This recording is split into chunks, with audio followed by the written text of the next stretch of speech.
Kader mi dersin yoksa keder mi? Vazgeçtin sen, bu bana yeterli. Yerime gelenler belki güzeldir, sevgiyi hak etmeyen ne bilir ki? Yaz gülleriyle dolardı eller, sanırım mevsimiyle güzeldi. Bıraktığın yerde sevgi bitti, seni sevmekten ciğerim kirli. Öksürdüm yine kanlar akmış, diyorlardı sana çok vefalıymış. Boynumu eğdirdin uzaklaştım, küstürdün beni haksızlaştım. Yalancı kalbinle karşılaştım, her sabah akşam ay yaşlaştım. Sabrettim, sana çok yara aldım, savaştığın kişi Mert'ti sultanım.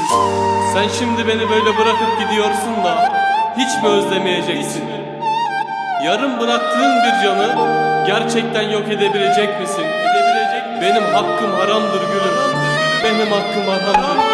Başlayalım mı? Yine en başından. Söz ver bana, asla ayrılmayacağım. Öldürmeyeceğim ama darlandıracağım. Anlamı niye bu kadar enteresan? Ben perişan, sen muhteşerat. Esaretim şimdi yerle yeksan. Cennetim olsan dahi inanmam. Vazgeçtim, ben sana kanamam. Çürüdü mü güller kitap arasında? Kanadı mı gözlerin o genç yaşında? Yıprattın beni her savaşımda. Anam ağlar benim her satırımda. Vazgeçmek sence kolay mı? Can yaktın, merhametin var mı? Yak sigaramı, efkar bastı. Kahpeliğin sana doymaz mı?